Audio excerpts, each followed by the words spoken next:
Good evening. How's it all going? It's a very special day. Hello, it's me, it's Paul from MYT, and you join us with our AAA members and anyone else who wants to join in, because, you know, it's a bit of a special day, as we said. Live 11 is here, people. It's been a long wait, and there's been a lot of beta versions doing the rounds, which I've had the pleasure and the honour of having for a while.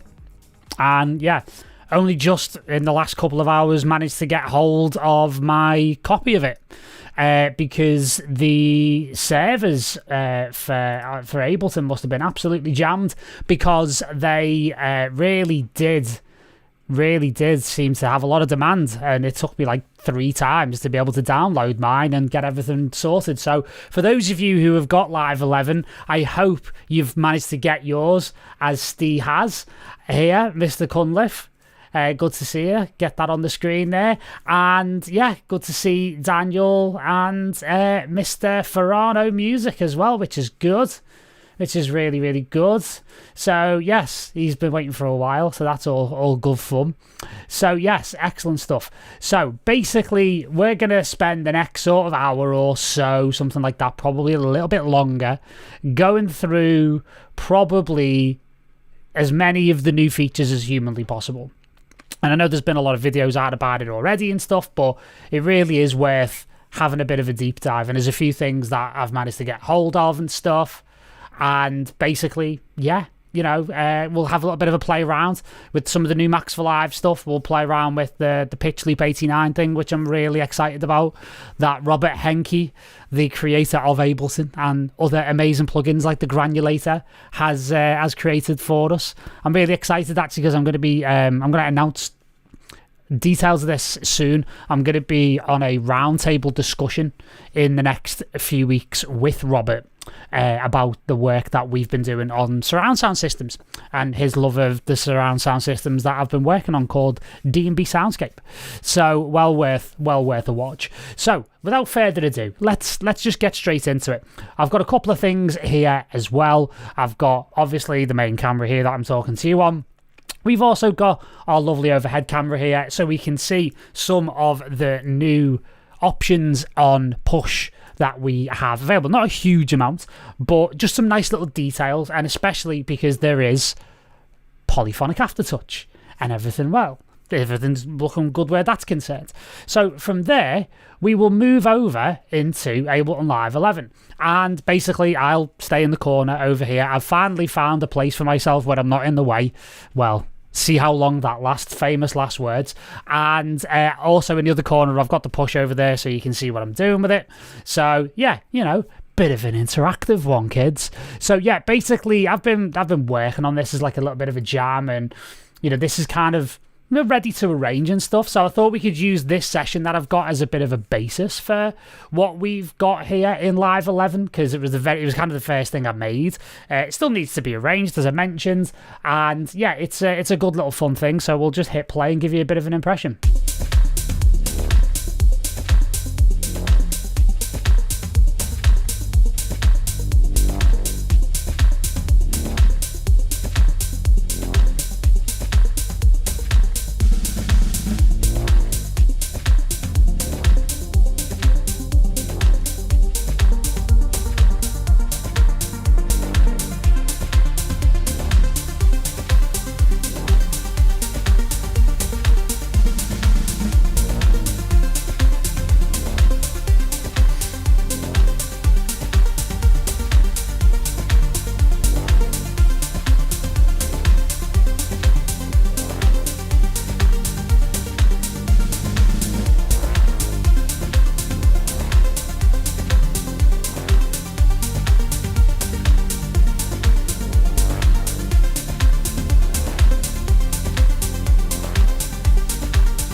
So you kind of get the idea. It's a nice little sort of organic-y kind of thing that, you know, has a lot of potential.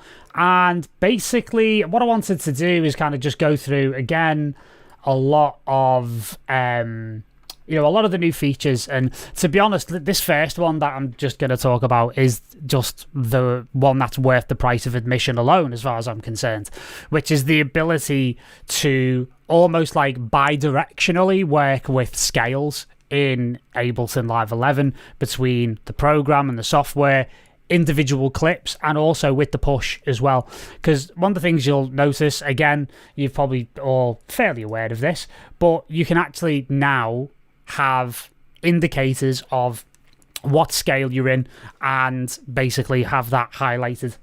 And not only that, be able to fold the scale over into basically a little bit of a scale only kind of affair. So essentially you can't really make a mistake. So it's kind of like a visual representation within the software of what the push kind of already did, which was, you know, essentially quantize the pad grid down to just the keys of the scale, which is amazing. So it's an amazing way to work, and I'm really, really happy with it, and it's made my life a lot easier. And again, knowing that I can set a scale here on the software and it automatically kind of feeds that to the push, because one of the ways to think about it is that it's not like basically like you set the key for the whole thing like you could do on the scale mode.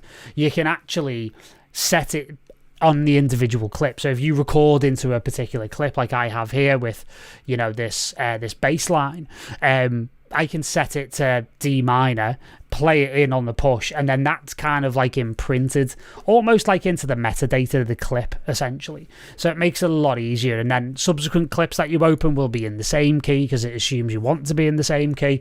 And then obviously you can change it, but you can have different keys and different scales on different clips, which can be quite nice if you are working on chord changes, key changes through a track, or maybe you're not quite sure what actual scale you want to be working in, because maybe more than one of them sounds good.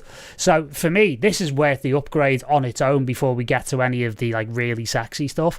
And I've said this before in the past when I've done, you know, new software launches, whether it's like, you know, Logic 10.5 last year with the Live Loops view, or with this with Live 11, it's not really the big things that make it really cool for me. It's more like the little infinitesimally small little details that improve my workflow dramatically that I get really excited about, and this is one of them.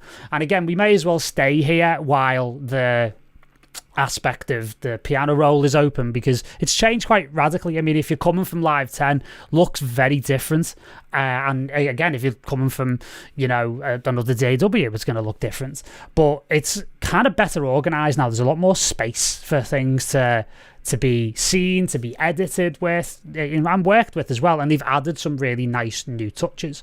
Now, one of the things that I really like, if I just solo that clip there, is the velocity is a lot easier to work with. And as you can see, I've got a bit more of a range going on here, which is less of an issue because I'm using Repro 1 from Yuhi for this sound, which is, you know, basically not really responding too much to the velocity of the note at the moment.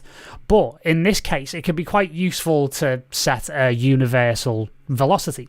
Now, that used to be a bit of an annoyance basically in previous versions of Live, but I love the way it's become much more about data entry. So say for example, if we just bring up the bass line here, I can Command A, Control and A if you're on a PC, and let's say for example I want all of these note velocities to be 100. I can just type in 100, boom, done. I love stuff like that. I think that's really cool and really, really well done. And it's something that I see this, I stumbled across this by accident in a session the other week, and I was like, I wish other DAWs did this. I wish Logic did that. That's amazing, because these simple things can often be really, really difficult to do, like more difficult than you'd think. So that's pretty cool. And again, I really like the ability here as well to edit notes based on randomization basically. So we can essentially take a velocity range, and let's say for example we can have a essentially like a range of velocities that work really nicely across all the different notes here. Let's say, for example, if I wanted it to just be this particular note, I can change that velocity range so it will play within that range on an individual level. So it allows for more expression. It allows for more, again, randomness, and a little bit more of a humanization, if you will. And again, the other thing I really like is being able to randomize the velocities overall. So if I want to randomize all of these note velocities by, say, for example, a scale or a value range of 10, I can hit that, and then as you can see, it's kind of just undulated things a little bit as well. But that's not it. Like, the next thing you can really bring up, if I was to put that down, is to bring up what's known as note probability. So it's called chance here, and basically this is now talking about what kind of probability there is that the note gets played.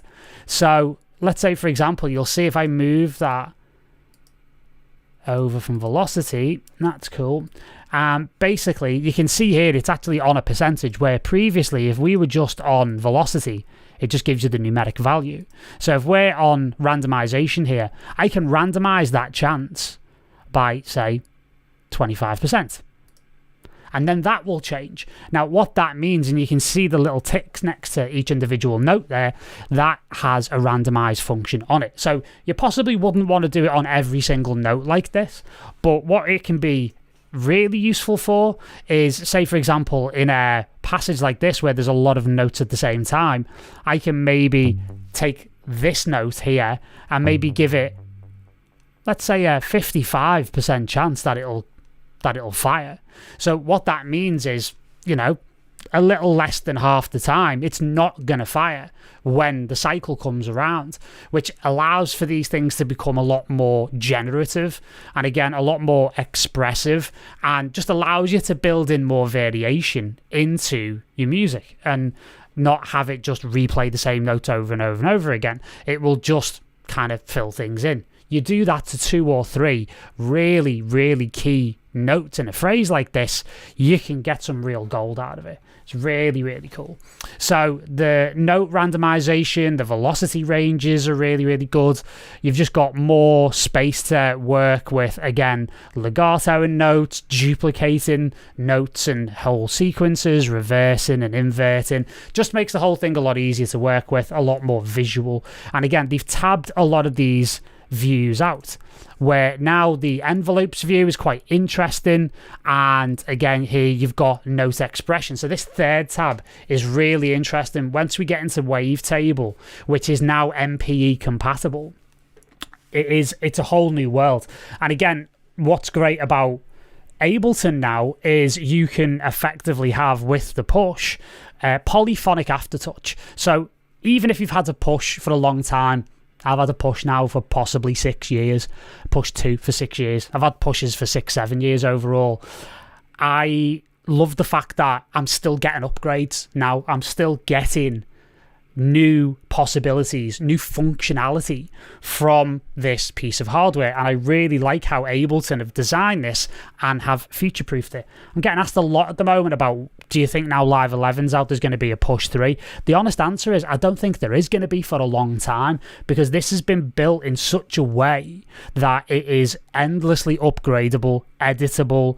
Again, this front panel here, the kind of display screen is fantastic, makes things a lot more kind of open-ended, shall we say, in terms of its development.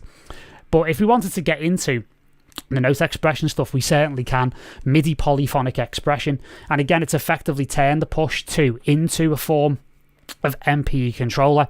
Now, if you're not familiar with MPE, well worth looking into. There's some fantastic controllers that I love to use, which I've got here. Let me just get the launch pad out the way there.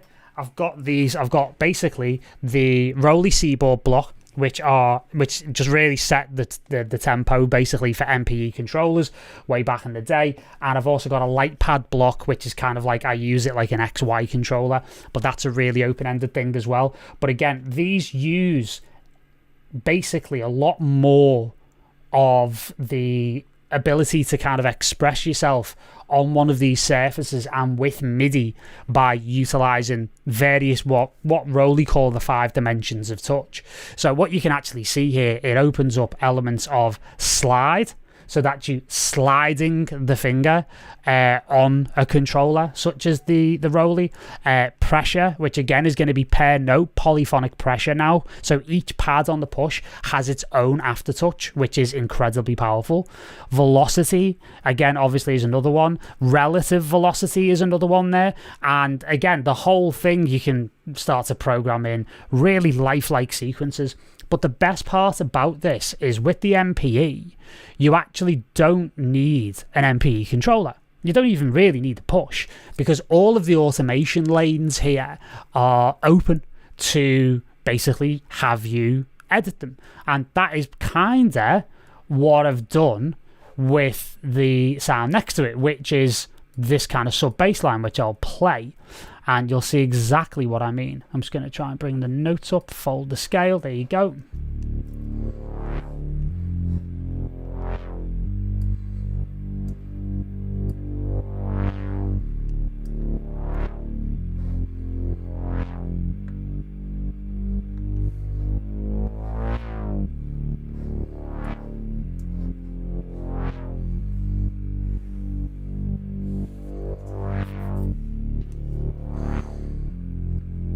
So what you won't see there is that I've also got a little bit of good old pitch bend going on there as well. And again, I can go to wavetable, MIDI control, pitch bend, wherever I've put it, it's somewhere. We'll dig it out. We'll dig it out. We'll dig it out in due course. But one of the things I really love is the ability to map these MPE controls, and really, really nice. Okay, so I knew I was going to move. God's sake. Sorry. So, yeah, basically, just going to move those up. Move those up, move the logo up as well. I knew I was going to move. God's sake. Anyway, so now I'm back where I should be on the video. I should really check these things. Basically, you've got the... again, you can see the pressure here, which is I'm using that in a very, very interesting way. So I've got this new MPE control plugin. You can do it basically on the wavetable itself. But if we look at the MPE matrix, I've got pressure now mapped to the frequency of filter 1, which is here. So if I play that,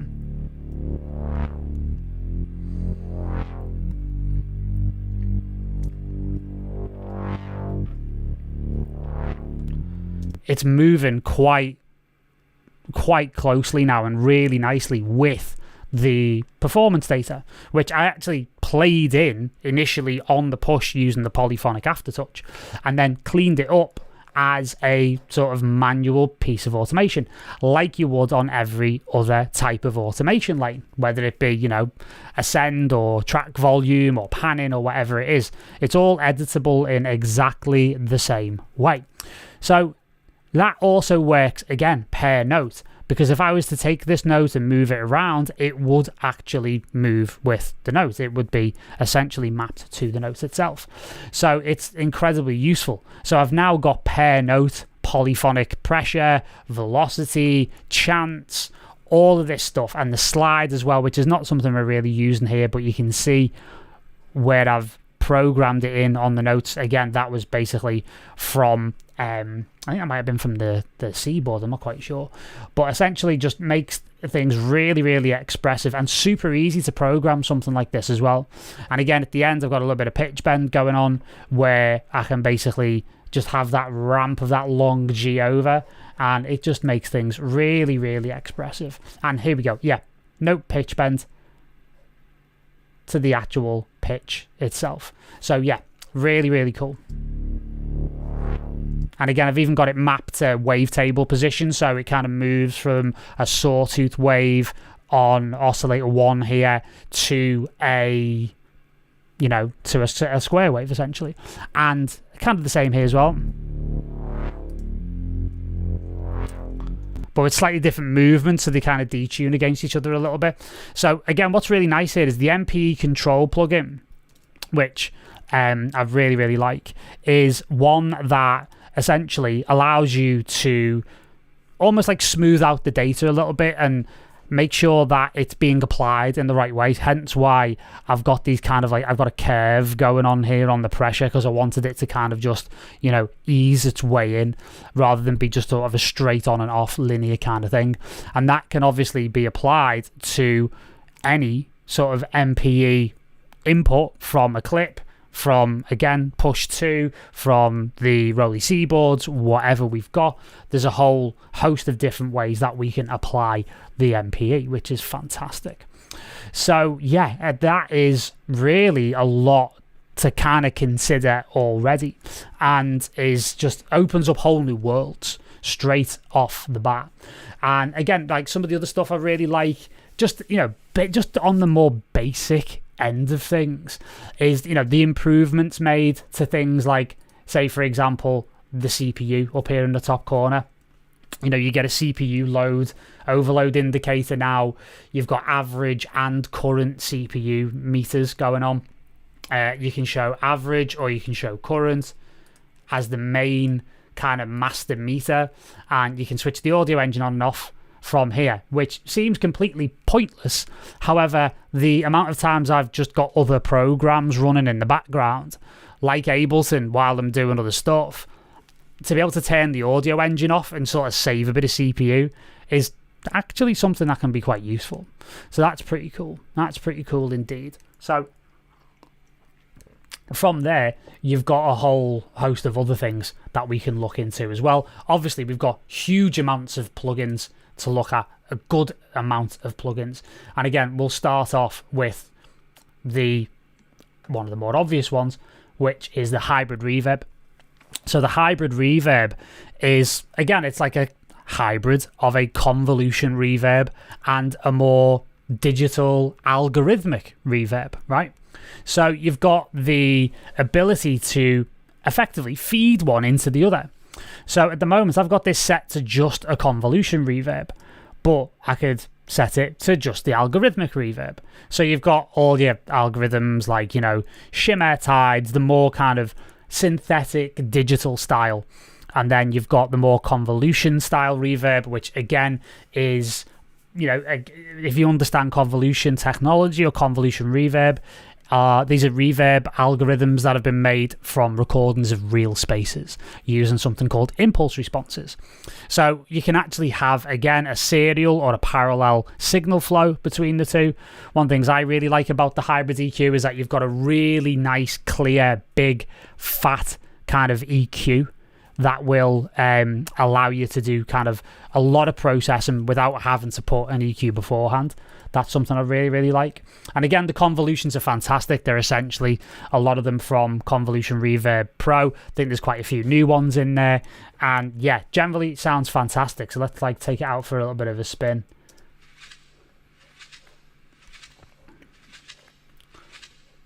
So I've got this nice little Foley loop going here.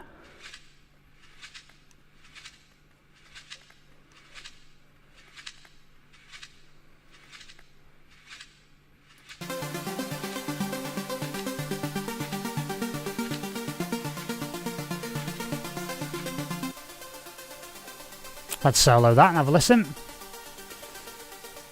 So again, it's got a very natural kind of sound to it. It's a shorter reverb. I've got a longer one here on the C return here, which is really, really nice.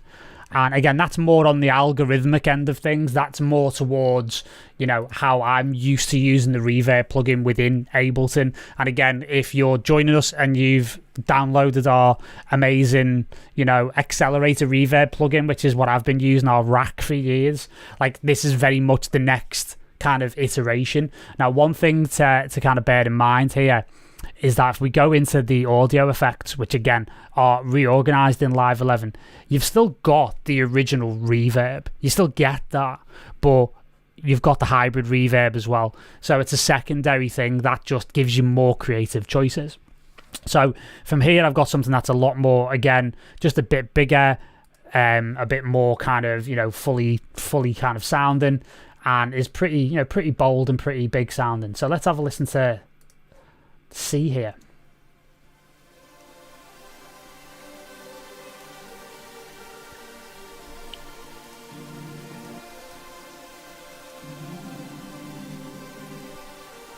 And again, you can hear the EQ do its work straight away. Now, you've also got the vintage modes here, and I really like these vintage modes because you've got a subtle mode.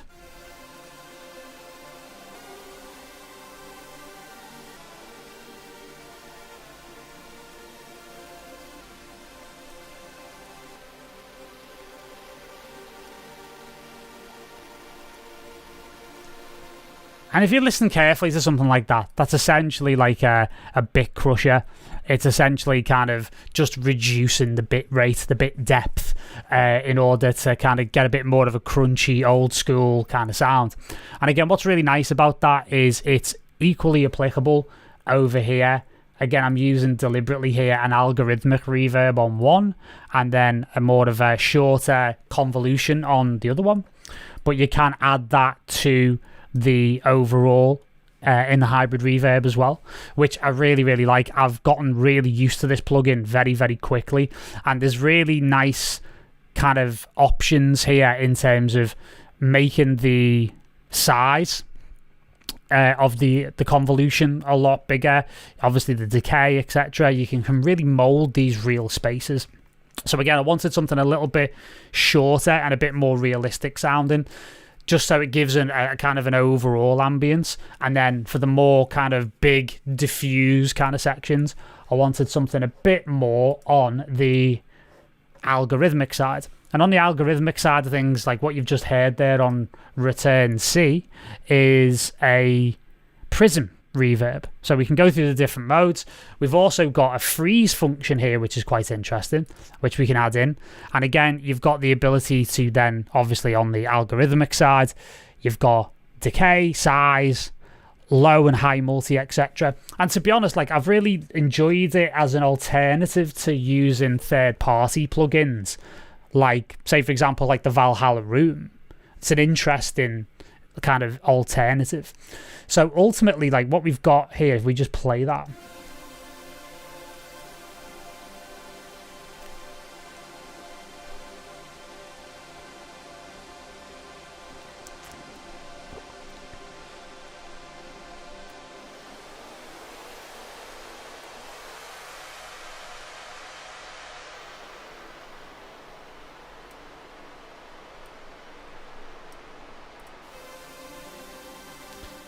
you know, some really great sound design possibilities just by utilizing the freeze function and changing the size.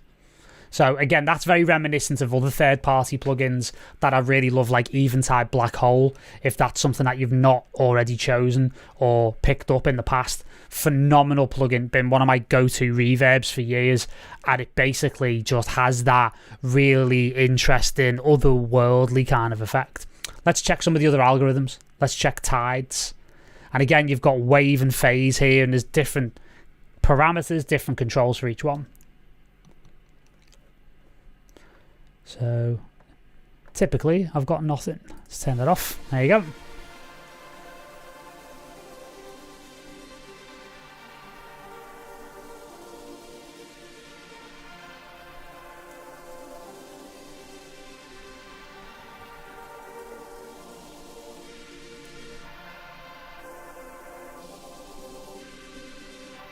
Nice.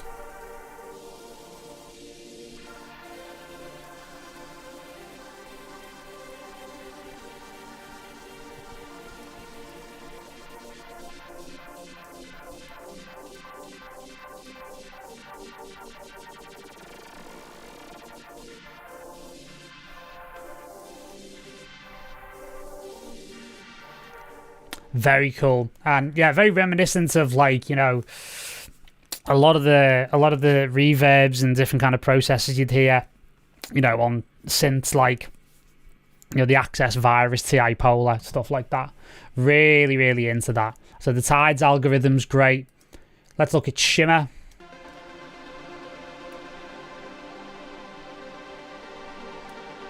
Nice.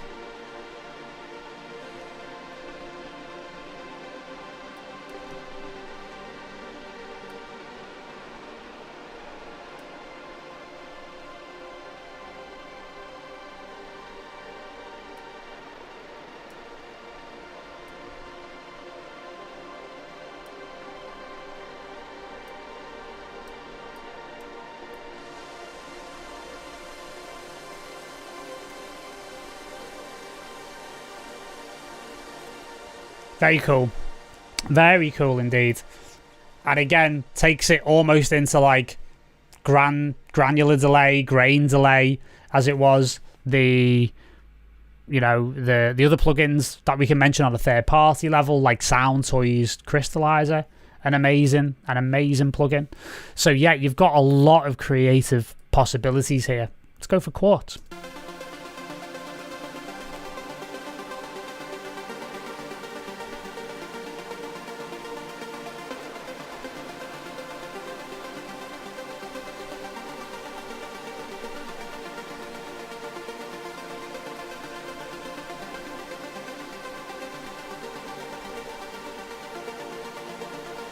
Nice. And again, you've got this other control here, which is just next to the freeze button, and you can actually do what's called a freeze in, as it says here on the info view. So basically, you can add the input signal to the frozen reverb. So again, if we were to put that back on something a little more crazy, like Prism, for example, which we were before.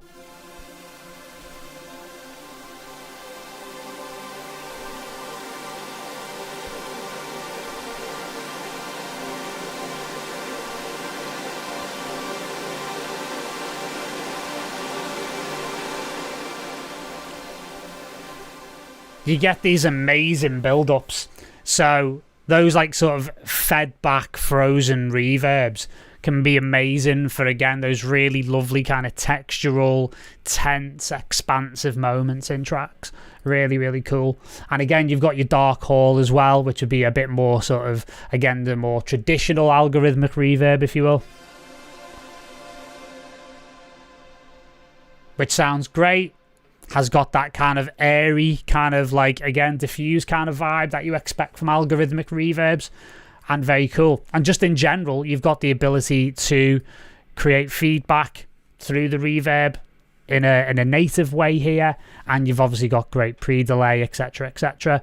Just really, really, really great stuff. And just, again, like Echo, when we got that in Live 10, it felt like a massive step forward for what delays could do straight out of the box in Live 10. Live 11, the hybrid reverb feels like that same kind of uplift in the possibility where reverbs are concerned as well. So very nice. Very, very nice. So yeah, and again, you've got a send here for, how much of the reverb actually gets given to the signal. So yeah, really, really cool. And again, you've got that ability to use both at the same time, the algorithmic and the convolution if you wanted to, obviously blend. And then on top of that, you've got the ability here to have the EQ applied pre-algorithmic reverb, because again, that can be a useful thing to decide where the processing actually happens. So the hybrid reverb is fantastic, has already become something of a go-to for me. And I thought it'd be quite interesting, like at this point while we're in processing, sound design, that kind of thing, that we can go into maybe a little bit more on some of the newer features, basically. So if we were to go and have a little look for pitch, let's have a little look. Where are we in audio effects? Pitch and modulation. Where you hiding? We're going to look at the spectral plugins as well. They're quite cool. In due course, I think it might be a max for live. No. Yes, I'm in the same boat as everybody else.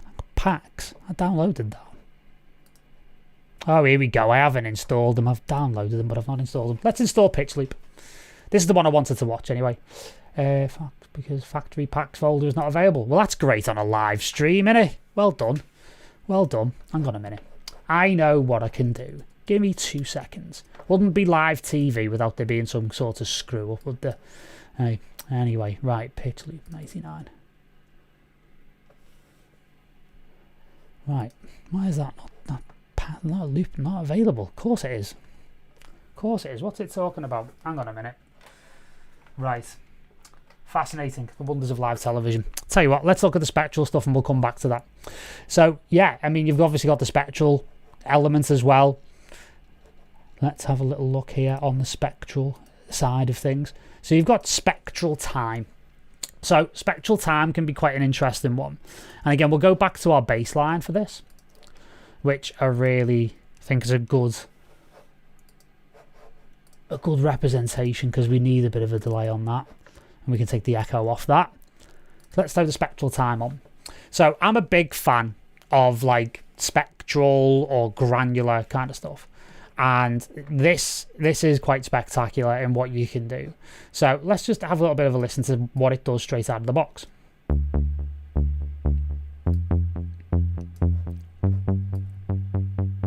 Not a great deal initially.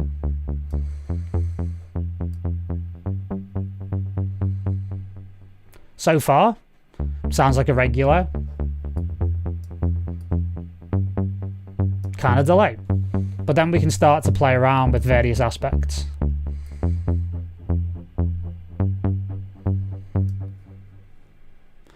So again, that spray is just taking that spectral element and kind of dispersed it over a 31 millisecond time period. And again, you can do things like masking, shifting, etc. So let's pop this over to 100%.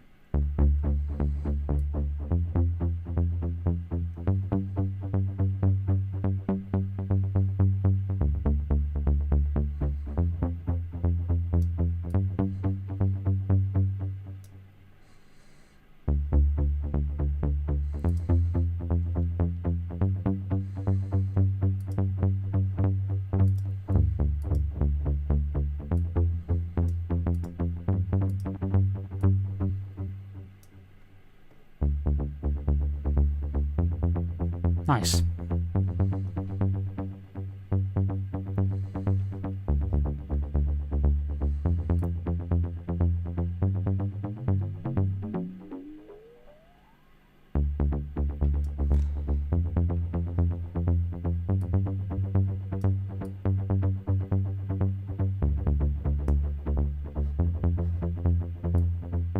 And again, the tilt can make things really messy and quite interesting. So yeah, the amount of masking essentially just kind of keeps things in line, if you will, just keeps things from sounding too unbroken, too unstructured. And as you heard there, the shift really just allows for interesting frequency and pitch shifts, which can be nice momentarily with a sound like this. At the end of a phrase, maybe you can kind of, you know, again, add that little frequency shift. Different delay modes, quite comprehensive here. You've got time, obviously, which is what it comes out as, 250 milliseconds. Notes, so you can have that on the, you know, basically whatever you want. Note sync, however many 16ths you've got. And again, triplet and dotted 16th notes as well if you want to get really, really weird about it. And again, you can do more in terms of feedback, which could be quite interesting.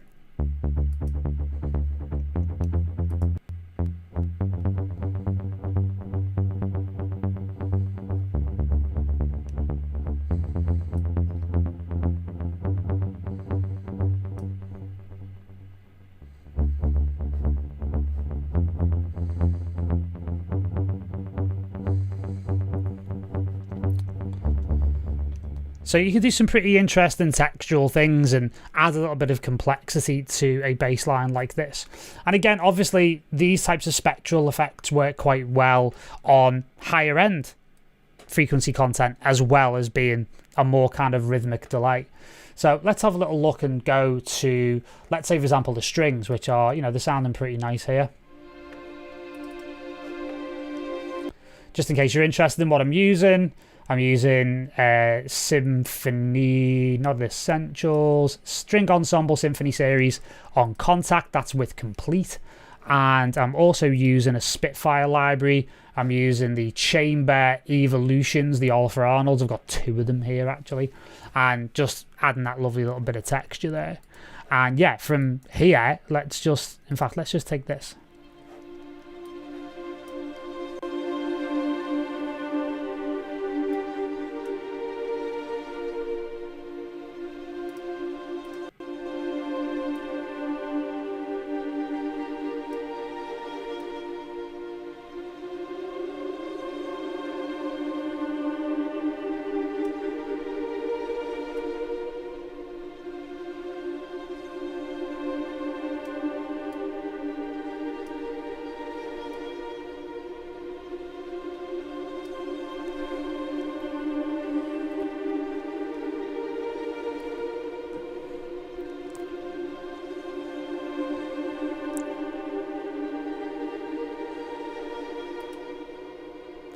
And now you can get into the freezing element,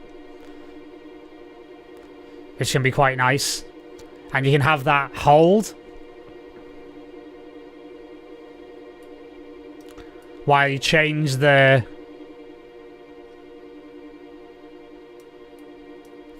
actual controls, if you will. Maybe even turn it into a couple of beats. And you can even set a fade in. There you go.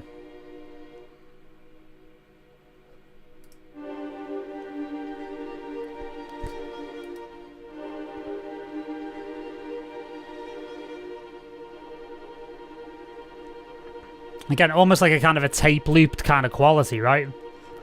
Add that to the hybrid reverb.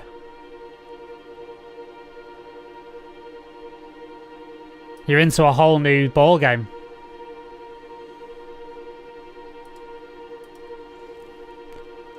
And again, just a word to the wise here.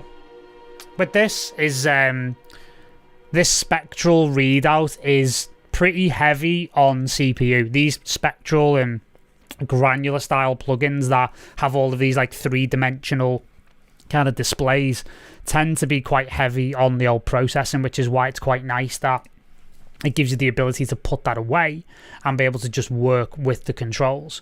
Because again, showing all of that information to you in real time on the screen is a little bit, as I say, a little bit hungry, if you will.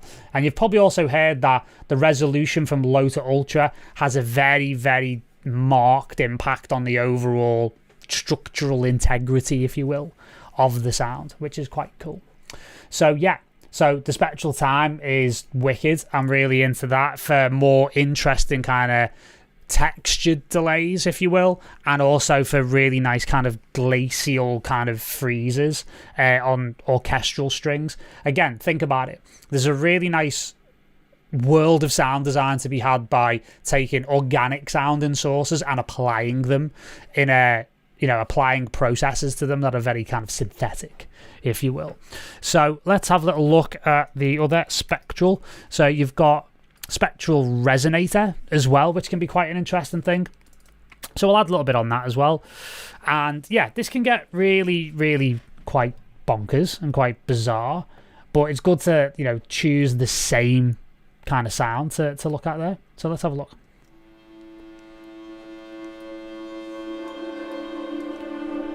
I did say.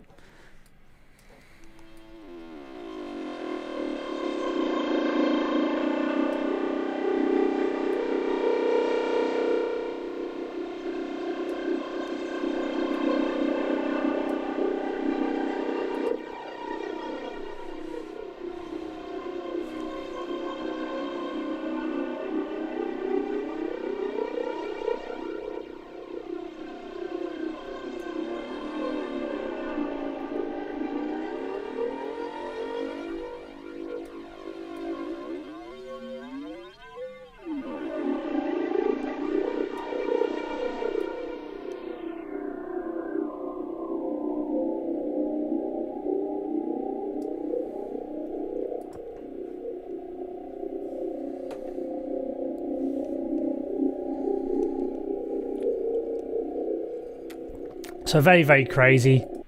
And again, we can add in more sort of granular elements from the harmonic.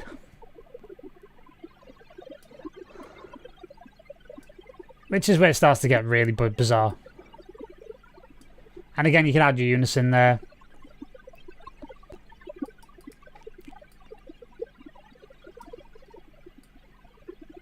If you must have 256 granular partials going through your string section, then that's how you do it. So let's have a look at some of the presets on this. Dripping grains. Nice.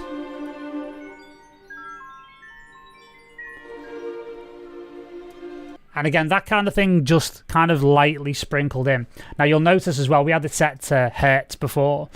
You can also set it to a note value, which means you can basically be very accurate about what kind of note you're playing. So again, in this kind of situation, our root note is D, but I could choose any of these notes in D minor to kind of harmonize with it. So again, that A2 is, you know, it's not in that particular element there, but if we have a little look, let's see, let's just close that out a little bit. C, D, E, F, G, A. Yeah, I mean, it's in the key, so that's why it sounds relatively okay. But we could always drop that down to maybe like D2.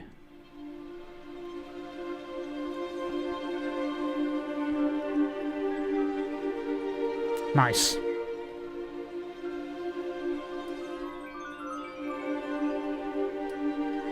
And again, in isolation, it doesn't sound all that, but actually, when you layer it with the original sound, works really nicely. We can go, we'll have a look at that with the drums in a bit. Metallic tail, let's have a little listen to that.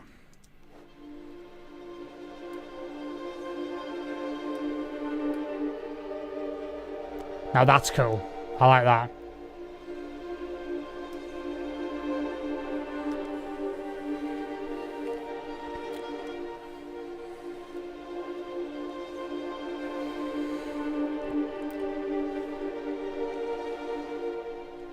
Let's try reso mirrors. Nice.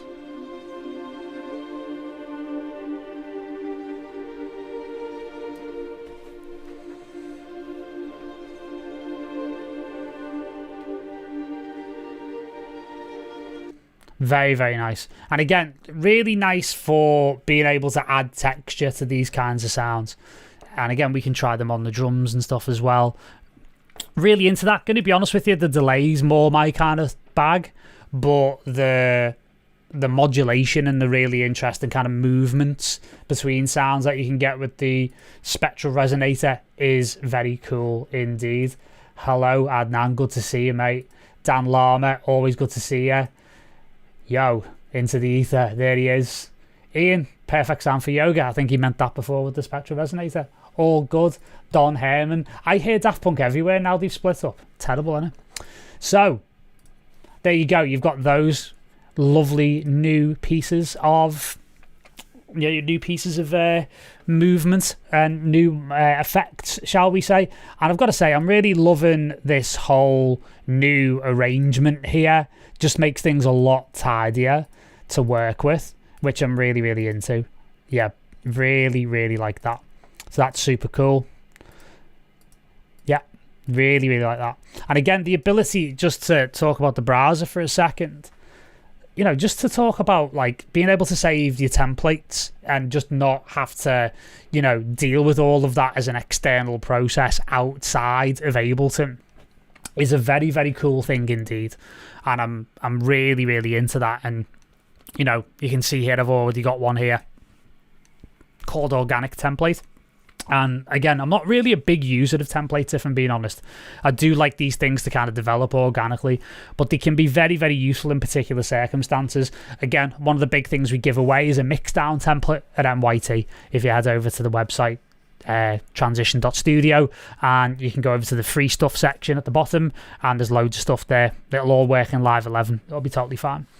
So yeah, I love this whole thing of like adding templates and that kind of bit of workflow as well, which I'm really into, which is really nice. And yeah, I mean, there's just 1,000,001 different things that we can kind of look into.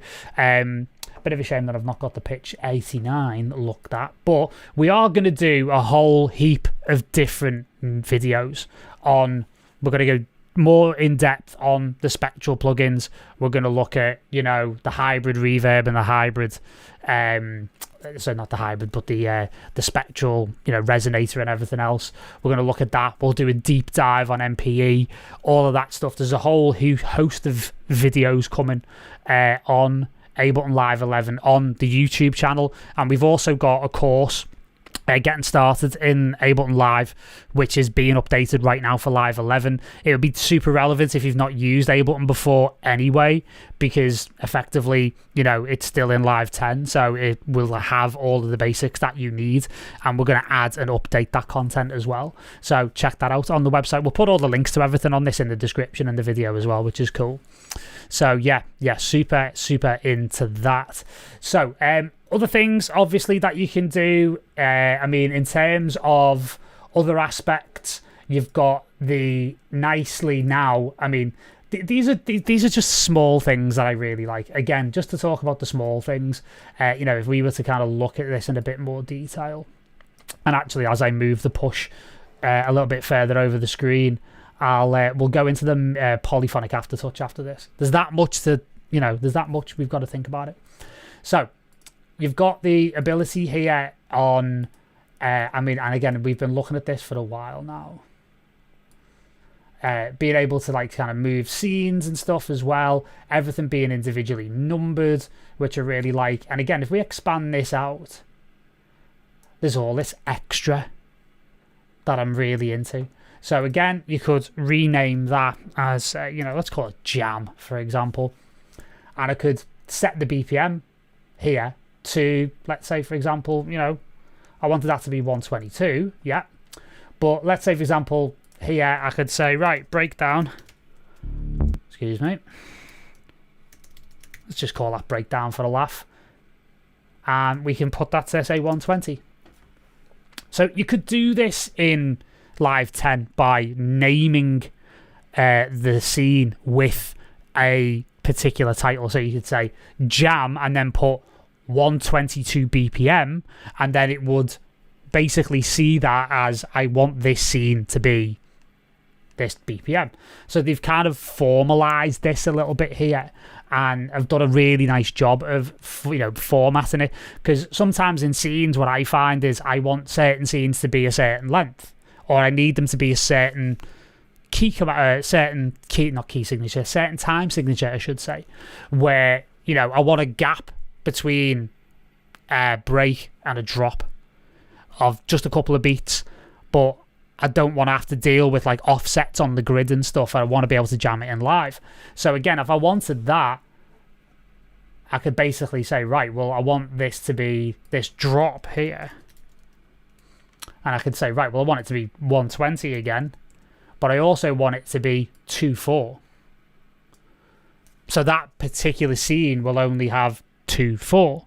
And again, this is where it gets really interesting, because, you can start looking down the route of, if we were to double click here, you've got another element that's really, really useful. So if I move that all out there, and again, bring everything back into position, you'll see exactly what I mean, because we've also got the ability here to add follow actions on entire scenes, which is quite an interesting thing. So we can add in the follow action.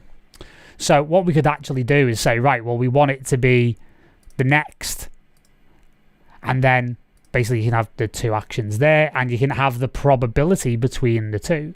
And again, it says action time here as well. So you could actually have that set up quite nicely. And then, like, say, for example, the next one would be, let's just call it beats after the drop. So basically you can manipulate things really, really nicely. And, really, with the follow actions, if any of you have seen the way that I arrange tracks in Ableton, I like to actually do it all in the session view, almost like a live performance. And it's almost coincidental that we've got a course coming out on Monday about that, which I'll tell you about in a bit. And be able to, again, lay it all out on the push through the the scene launcher. This is also one of the reasons why I've recently invested in a Novation Launchpad Mini, because I can use that as a clip launcher and then have that side by side with the push, and then basically have the push reserved for controlling various elements, automating parameters, maybe even playing in notes, that kind of thing. The two of them work side by side beautifully. That's also my bridge between Ableton workflow within Ableton, and also this works as a scene launcher in Logic Pro as well. So it's an interesting bridge between the DAWs for a very small price. So that's very, very cool. So on top of that, you could effectively add in these follow actions, lay out your track from beginning to end, and then effectively have the scenes just hit scene one, hit record, and leave it and watch the track effectively arrange itself, which is super exciting. Really, really cool. And you've always had follow actions. Like, we've had follow actions since the very, very earliest versions of Live, and they're very, very useful. but to see them kind of writ large this way is very, very nice. So the follow action's great. The scene kind of metadata is a lot nicer now to work with, as you can probably see. And yeah, I'm just genuinely really, really into it. So yeah, really, really nice as well. Now, the other obvious thing that we can look at is something like, for example, comping, which can be quite a useful thing to look at as well. And we're going to actually go really, really deep into that, because there's an entire video that I'm planning, because I've always used comping in a very different way, where I've not really used it for vocals. I've used it for things like MIDI. I've used it for things like, you know, randomly generated synths, glitch plugins, that kind of thing, that do really interesting stuff. So I want to do a whole sort of like separate video on that. So that's why we're really not kind of touching the whole aspect of clips with comping and stuff tonight, but it's a very, very useful system. I've been a long-term user of the comping system, again within Logic, and it reminds me of the best of that, so I'm very, very happy with that as well. So again, it's just a fantastic upgrade, and if you manage to get hold of it, well done, kids, well done, because it is a fantastic thing, and I am very, very happy with it right out of the box. So couple of things, because we've got to just do the polyphonic aftertouch. I'm just going to show you how to set that up. If you are a push user, very, very simple indeed. And we're probably going to finish it up here and let you guys explore and let you guys play around. So ultimately, it's in the setup. Now, you can probably see it here. What I'm going to do is I'm just going to actually make that a lot bigger on the screen. So if you just bear with me, you'll see it right here. I'm just going to put that right in the middle, get that over and done with, and you can see it here. If you go to the setup, basically you've got, alongside everything else, pad sensitivity, pad gain, pad dynamics, etc. You've got the ability to change that from mono to poly, and then that now means each individual pad has its own dedicated aftertouch. So again, as you hit the pad, it will give you that possibility, again, within the MPE, within wavetable, and again, just there's a whole heap of new functions. Again, the wavetable is the most obvious place to go if you want to start experimenting with MPE, but some of the other synths and samplers are indeed MPE compatible as well. So then, a couple of things to tell you before we finish off for the evening. Again, just a little quick one, just want to whet the appetite for those of you who want to scurry off and go and play with all of that now. As I say, there's going to be a whole host of new videos coming on the YouTube channel covering Live 11. We're updating our Getting Started in Ableton Live course with all Live 11 content. That's going to be hitting the shelves in the next few days, and the Live 10 version is still available. And again, this whole workflow that we talked about before of basically jamming live is something that we've got a course coming on Monday, actually. Pinch Punch, 1st of the month, 1st of March. And it's by an amazing Dutch producer called Halt. And it's called From Studio to Stage. And basically, he has been recording and releasing on amazing labels like Parquet. He's been doing incredible live streams through this whole bizarre global situation that we find ourselves within. And he has built his own controller called the Halticizer, which is easy for me to say. But ultimately, he's done a course for us where he makes a track from scratch and then shows you how to perform it live. And that's going to be super relevant here as well. Because again, everything that you can apply on the From Studio to Stage course is going to be available on Live 11 as well. And you're also going to get the extras. So keep it locked, because, I'm going to be doing a lot of digging. Again, we'll do videos on like the pitch loop 89 thing. We'll do the stuff on MPE. We'll just do deep dives in each plugin, and I'll do a couple of beginners videos as well, like your first 15 minutes in Ableton Live if you're a beginner, and intermediate and advanced. So yeah, there's going to be a lot of content coming to the channel, and again, we've just passed 6,000 subscribers, so I'm super happy about that. And obviously we've got the podcast as well. We've got Beyond the Studio, which we are putting episodes up, both video and audio, every week. So we've got some banging episodes coming up. Really, really great episodes with people that I can't really say yet, but I'm really, really excited about getting that in the books. And yeah, there'll be announcements. There'll be announcements when the time is right. But super useful stuff. You know, we've had amazing people on so far. We've had Lydia Laws, who did an amazing PR for DJs and electronic producers, kind of chat with me. Our very own Rory Palmer Rowe, where we talked about like what marketing your music in 2021 is all about. We've had Bushwhacker from Layer One Bushwhacker. Of course, he's part of, you know, the tribe here with his remix mastery course. We've had Patrice Baumel. We've had some great names on, and we've got a lot more to come. So subscribe to it wherever you're getting your podcasts from, whether it's Apple, Spotify, etc. And on top of that, you know, give us a subscribe here if you're watching and you're finding us for the first time. So guys, I'm going to love you and leave you. I'm going to try and dig into Ableton a little bit more this evening. This has been super, super fun.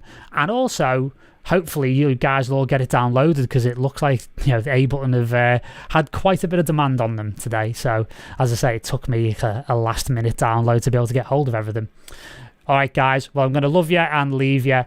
Take it easy. Stay very, very safe, because, you know, it ain't over just yet in the world, shall we say. And it's one of those things. We just have to kind of keep looking after each other, and we will. So, awesome stuff, guys. Take it easy. See yous later.